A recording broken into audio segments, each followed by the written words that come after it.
Well, Simon, we meet again in Vancouver this time, not in southern Arizona. Cheers. Yeah, a little different weather here. I think I'd prefer to be down there at the OK Corral or at the Longhorn Saloon, but that's Yeah. okay. It's a good conference to be at. Very good. Yeah, it's a pleasure to have you here. And what an auspicious occasion with gold at 5,000, silver at 100.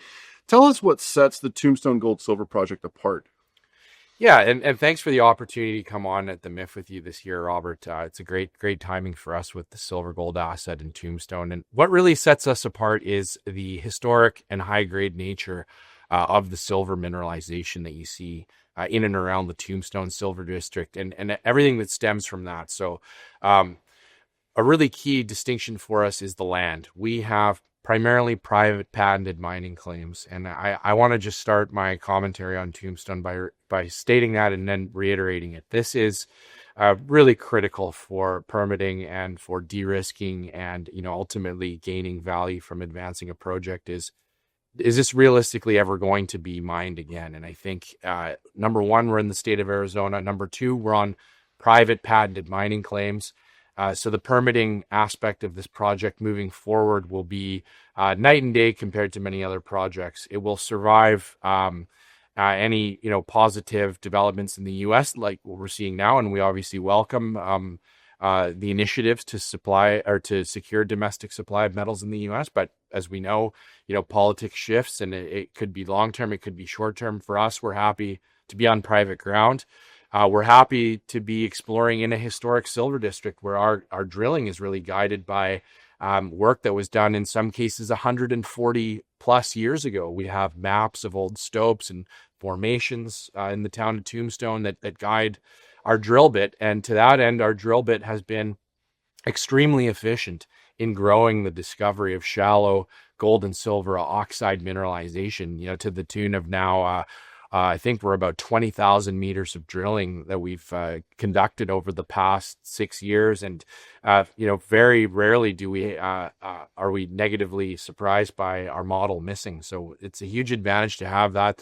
The model just gets more robust with every pass of drilling and with every mapping update, every new piece of information we get. So it's really capital efficient to be drilling. We now have 2 rigs going. We're for the first time drilling for the source of this oxidized high-grade gold silver mineralization. That could be CRD related, porphyry related. So this is really interesting for us. Really opportune time to give our shareholders and stakeholders an update that we have now successfully drilled through the Bisbee on not 1 but 2 holes that are now into the limestones, potentially into the source rock, 600-700 meters deep. So the proof of concept of drilling is coming together in real time. Okay, very good. So you expanded the program to 12,000 or so, meters just last week. Tell us about why you decided to do that. Yeah, and I think the primary reason is what I was just mentioning, that the model is getting bigger. So, we're testing some exploration targets and we're seeing mineralization in them, and that justifies additional drilling. And directionally, what we're talking about here is moving to the west, moving to the south, and potentially even moving to the southeast. So every time you see an indication that you haven't, fully defined the footprint that you're drilling in, I think, especially in this market where our shareholders are have supplied us with capital recently and a financing that we deploy it to grow, and that's got to be a focus for an exploration company like ours. Something that I've come across with some investors talking to them, about the company is they weren't clear it was a silver junior. They thought it was like a gold junior. Like, this is the greatest silver district that, in the history of the U.S. So tell us about the $100 price environment now for silver. And, does that change your strategy at all? I mean, the gold and silver come together, in the mineralization that we're drilling. The structural controls, the lithologic controls, we could get into on a unit by unit basis, which is more gold and silver rich. But at the end of the day, we're looking at something that was, 5 years ago, maybe 80-20 gold to silver, to now something that's 50-50 gold to silver. I think that, perhaps our name doesn't reflect the silver content of the Tombstone Silver District, but we're out there marketing it for what it is, which is a gold silver district. At today's prices, certainly silver is playing a very interesting role. But the gold is something that we don't want to dismiss either. So really, it's a precious metal play. Silver's $100 right now. Gold's just under 5,000. Like, I'm thrilled. What's it going to be in 2 weeks? So what was it 2 weeks ago? We're going to have results coming out over the next, several months. And, the company's been around for a long time. I think we're getting more aggressive and more advanced, with each month, with each week of drilling. So I don't really want to get too into flavor of the month. Not that I think silver is a flavor of the month. I'm a long-term silver bull myself. I was in the silver squeeze in 21. I've got evidence on social media. Evidence. So he's got street cred in the silver space. Well, I wish, but I'm a long-term believer. But I think ultimately, the cash flow characteristics of this potential open pit heap leach mine will speak for themselves, and that's where our re-rate comes from. And I think ultimately that'll be more sustainable value. Silver does have a very well-established history of blow-off tops, and I'm not predicting that. I don't have a crystal ball. Nobody does. But ultimately there will be a blow-off top in silver one day, and I don't want our valuation to have a blow-off top concurrent with that.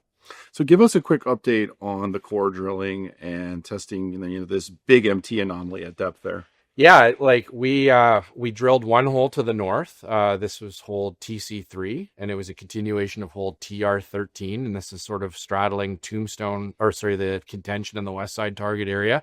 Got into the limestone pretty shallow there. It drilled well. We have those samples in the lab. We were able to solve the the problem of the Bisbee sediments, which are notoriously difficult to drill. And then that completed just before Christmas. Before Christmas break, we started on hole TC4. And so now that one is right into the heart of one of our AMT or NSAMT conductor targets. And we're, continuing to drill it because we like what we see. It looks very interesting. I don't want to speculate too much on real-time core logging updates. I don't think that's fair, but I'd say within a month or two we're going to have an understanding of what that first hole means, and I think we'll take a long look at continuing to drill deep because certainly I think there's justification just from what we've seen already. So we're excited. And we're also excited for the shallow expansion that is ongoing and will provide us with news flow over the next several months. So there's a company that I also follow called Endurance Gold that put out a new resource update just like last week. The stock price doubled on that news. Maybe something like that could happen with Aztec. It certainly could. And what I'll say on that is we are in a process of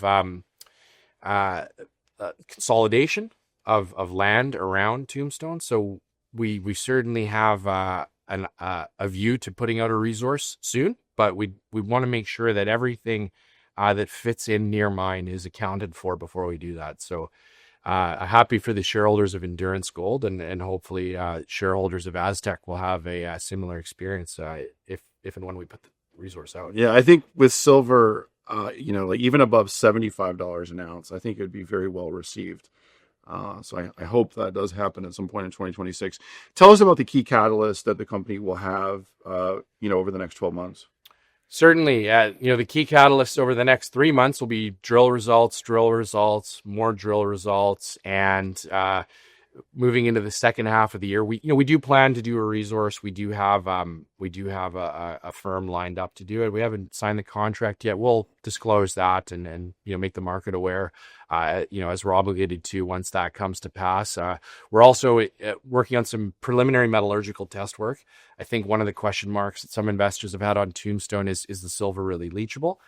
We've always maintained that it is because we have the production records from the old contention mine, but we have engaged a third-party laboratory to help us explore that, and we should have results out from that. I think that could be a key de-risking milestone.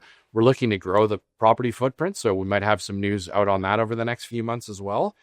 So yeah, those are sort of the main three things: is property level advancements of tenure, drill results, expansion, and metallurgical test work. And then one final question I got to ask you, because I love going to Southern Arizona. I've been to Tombstone 3 times myself. Are you planning any site visits for shareholders who might want to come see the project? We are, and the dates are, I think, the second week of April. So if anybody's interested in coming down to see it, I think it's the 8th and 9th, but shoot me an email, Simon@aztecminerals.com, and we can get you up to speed on what the plans are there. Simon, thank you very much. Thank you, Robert.